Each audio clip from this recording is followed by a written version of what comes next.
I've been asked several times why Mike Mentzer recommended higher repetitions for the leg muscles than he did for the muscle groups of the upper body.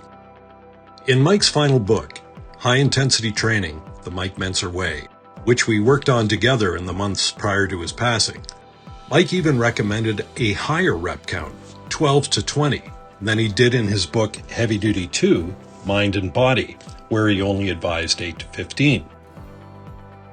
Given that he only recommended 6 to 10 repetitions on average for the muscles of the upper body, why did he recommend double the reps when training the legs? Let's find out. The reason why Mike advocated higher reps when training the legs is explained by random genetic variation within an individual's neuromuscular system. Mike's view was corroborated to a large extent by research conducted during the early 1980s by Arthur Jones and Associates at Nautilus Sports Medical Industries in DeLand, Florida, which indicated that the lower body required a different type of training than did the upper body.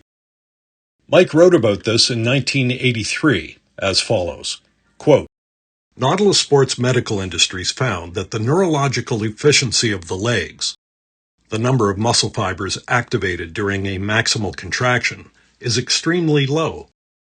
The neurological efficiency of the muscles in the upper body is considerably higher. Activating more muscle fibers in a maximal contraction involves more oxygen and lessens the muscle's endurance. Developing a muscle maximally requires regular stimulation of as much of the bulk of the muscles as possible. If you regularly stimulate 25% of the fibers in a muscle, that muscle will grow to a certain size. Stimulating 50% of that muscle's fibers would certainly result in more growth. Since a very small percentage of the thigh muscle's fibers are activated, even on a maximum contraction, it would seem logical that the thighs require high reps to stimulate a high percentage of the fibers. Close quote. This concept intrigued Mike, and he began to look into how many reps the legs should be trained with ideally. Mike's brother Ray likewise looked into the issue of performing higher reps for the legs, and came to conclusions similar to Mike's. According to Ray, quote, why so many reps for the legs, you ask? Well, there are many reasons, but the basic one is this. Neurologically, the thighs have a much different pathway. If the leg or thigh neuron's firing rate was the same as that of your arms, delts, or chest, you wouldn't be able to walk any distance. Do you ever get writer's cramp? Just think if you had that same firepower in your thighs. You wouldn't be able to get to your front door or climb any steps. The thighs and legs have a neurologically designed structure for endurance, for long, heavy, arduous tasks.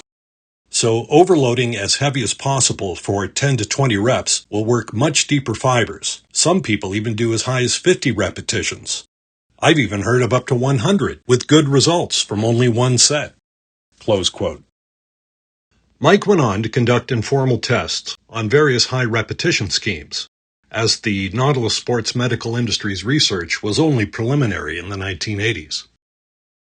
He began by dramatically increasing the number of reps for each of his leg exercises. Whereas in the past he had performed 6 to 10 reps, sometimes even up to 15, he increased that number to 50 reps, with the last rep being as close to failure as possible.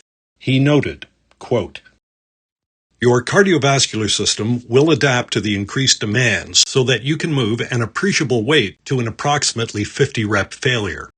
At that point, try 75 reps per set, then 100, and beyond.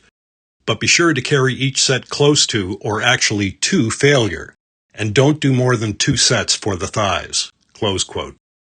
However, eventually Mike found that over a certain threshold, performing higher reps had little to no effect on stimulating additional muscle growth. When he trained with repetitions ranging upward of 20, such as 50 to 100, he was dividing the stimulus for adaptation between the aerobic or endurance pathways and the anaerobic or strength and size building pathways, thus compromising the muscle building effect in favor of the endurance building effect. By the 1990s, Mike had discarded such excessively high repetition sets, having experimented on its merits himself and with his clients. he had not been duly impressed. He often said, bodybuilding is not aerobic, and that one should train anaerobically, that is, with high intensity and brief duration, to keep the training stimulus solely within the anaerobic pathways, so that one is not compromising training efforts or objectives. As